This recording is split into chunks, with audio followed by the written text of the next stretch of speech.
Hello there. In this video, we're going to take a look at how to edit black and white photos in a little bit different way than normal. It's going to be fast, easy, and we're also going to be taking a look at how to do that in a low-key and high-key style of editing.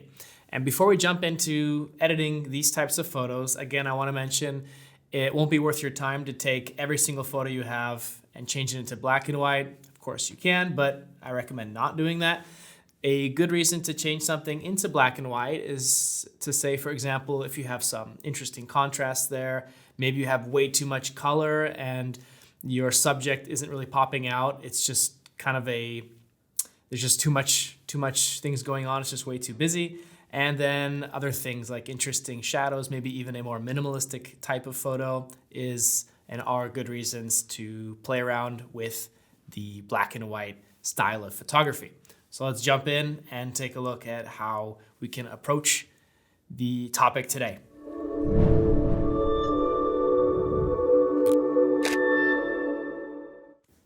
Okay, so I got a photo I'm going to edit that we already have open here in the develop module. And of course, you can convert more colorful photos to black and white if you want to emphasize, say, contours that just don't stand out as much when they're in their typical color format. All right, so I'm going to edit these blossoms of a young apple tree. And although it has all these nice, pretty pink flowers, you can see that the edges are browning of the petals and they're starting to fade. So black and white will actually completely eliminate the wilting blooms and will just emphasize the actual structure and contour of the petals themselves. And the quickest way to do that and the quickest way to create a black and white is, of course, to click color here and then choose grayscale. And instead of automatic, let's choose the manual channel mixing for method and then fine tune each part of the photo separately. Notice here you can see which part of the photo changes for each color channel. And don't be afraid to move the sliders, back and forth and more than once just to see what they do and find just that right contrast for your photo. All right, once I'm done adjusting these color channels, I'm gonna move to exposure. And again, don't be afraid to experiment and play around with the sliders. Let's slightly increase the exposure as well as contrast. Let's increase the white points, slightly lower the black point. And we'll also bump up lights and lower our shadows. And then let's also increase the white point and lower the black point like this. Next, let's add some clarity. Notice that I've only adjusted each slider just a little bit. We want noticeable contrast, but we don't want to overdo things and end up with an overexposed or underexposed image. And any of these other sliders, if you overdo it, you're just gonna end up with something that doesn't look natural. Okay.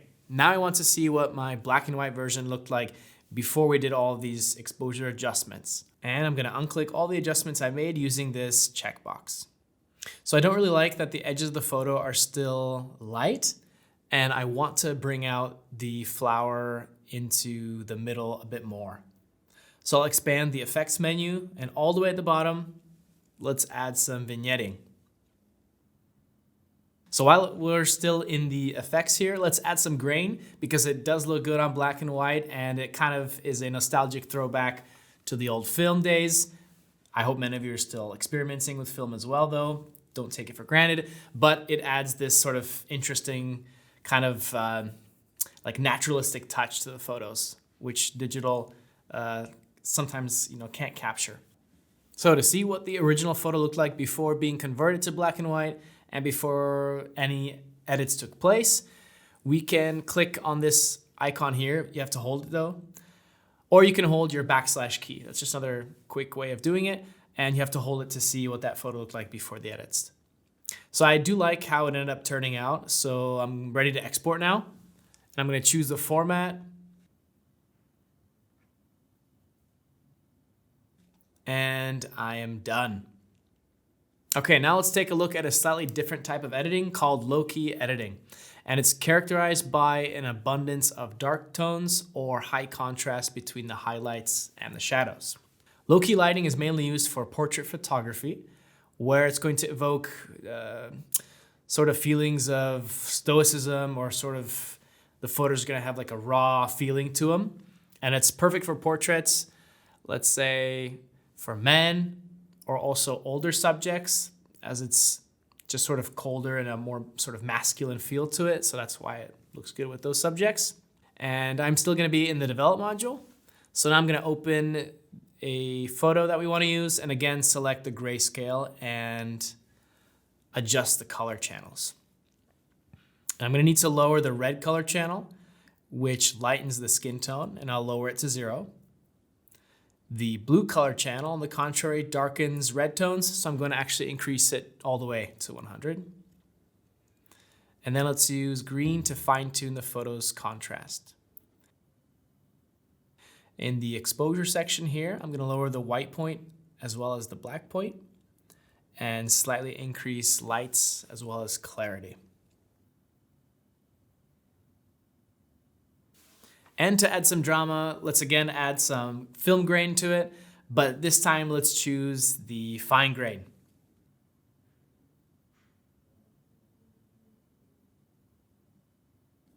And I'm ready to export. Choose the format, and we're done. Now, the last editing method we're going to go through in this video is called the high key editing. And high key mainly contains light tones. And high key has a lot less contrast between the highlights and shadows, and it works well, for example, for maternity photos, baby photos, and boudoir photography, where you want to emphasize the subject's delicateness. So you could say that the high key is sort of a yin to the yang of the low key. It's just a contrast and the complete opposite to that. So I have a perfect photo ready for us right here to try out some of that high key editing. I have a female nude where there is a little contrast between the highlights and the shadows. And just like with the previous editing, I'll check the grayscale, select manual channel mixing, and here I want to bring out the skin tone as much as possible. So I'm going to take the red channel and set it all the way to 100. And vice versa, I'll lower the blue channel here on the, compared to what we did before, all the way to 0. And since I want to reduce the overall contrast, we're also going to set the green channel to 0. And notice now the red tones are almost white, and also the shadows have been greatly softened. Okay, so I'm not going to do any further editing on this photo, but of course, if you need to brighten yours, or you feel that you just need to play with it a little bit more, feel free to do so and slide around with that exposure, with the exposure settings more until you get that spot that feels just right. I hope you guys enjoyed this video, and it gave you some more tips and inspiration on other things that you might not have done before with your photography. Let us know what you think below. Give us a thumbs up. We also included a link below in the description that will take you to some more articles about high key and low key photography that could be of interest to you. Hit that subscription bell to get new videos when the new ones come out. Otherwise, until then, I hope you have a good one, and see you in the next video. Ciao.